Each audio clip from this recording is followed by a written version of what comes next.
عملت فرنسا منذ دخولها أرض الجزائر على تغيير وطمس الهوية الوطنية، كما أن شعبنا قد استمات في الذود عن دينه وثقافته.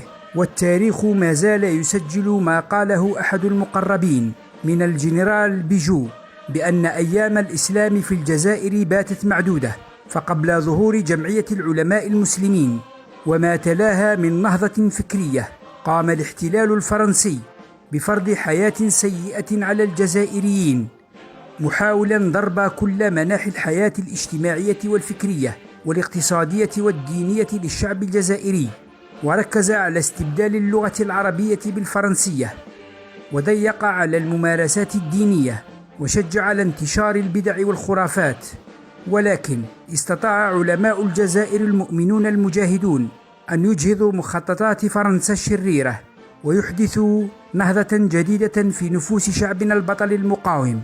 وخير مثال على ذلك ما قام به الشيخ عبد الحميد بن باديس، رائد حركة النهضة الحديثة في الجزائر، فأنار الطريق لجيل جديد، وترك لنا إرثا علميا وفكريا وثقافيا ما زلنا نلمس نتائجه لحد اليوم. وعبد الحميد بن باديس واحد من رواد الإصلاح في العالم العربي، ومهندس النهضة العلمية والثقافية في بلادنا الحبيبة، وهو مؤسس جمعية العلماء المسلمين الجزائريين. ولد الشيخ عبد الحميد بن باديس عام 1889 في مدينة قسنطينة، والتي كانت وما زالت تعتبر حاضرة علم وثقافة. أظهر الشيخ عبد الحميد بن باديس نباهة وذكاء كبيرين منذ نعومة أظافره، وقد رباه والده محمد المصطفى بن المكي تربية حسنة، فنشأ شابا طالبا للعلم يتميز بطبعه القيادي، بالإضافة إلى الوطنية وحب الجزائر. كما نهل العلم على أيدي كبار المشايخ كالشيخ محمد المداسي والشيخ حمدان القسنطيني. كما درس بجامع الزيتونة، ليسافر بعدها إلى المدينة المنورة، أين تعرف على عدة مشايخ هناك. أسس عبد الحميد بن باديس جمعية العلماء المسلمين في 1931، متأثرا بأفكار عدد من المصلحين الذين أسهموا بشكل كبير في تطوير الفكر الإسلامي المعاصر. وعمل من خلال الجمعية على تصحيح ما خلفته فرنسا من شوائب وأغاليط من أجل بعث القيم الوطنية والإسلامية الصحيحة.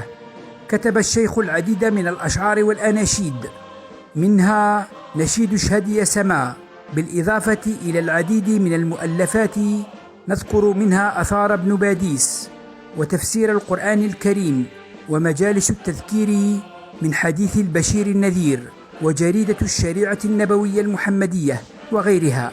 كما كانت له عدة إسهامات في العديد من المجالات الفكرية والمعرفية، فأسس لثورة علمية رفقة الشيخ البشير الإبراهيمي من خلال النشاط التعليمي بالمسجد الكبير في قسنطينة والجامع الأخضر لتعليم الصغار والكبار. بدأت دروس ابن باديس بمجموعة قليلة من التلاميذ لتتحول لمدارس فكرية عبر كامل ربوع الوطن. واقتحم الشيخ مجال الصحافة، حيث أسس صحيفة المنتقد عام 1925، والتي تهتم بالثقافة والفكر.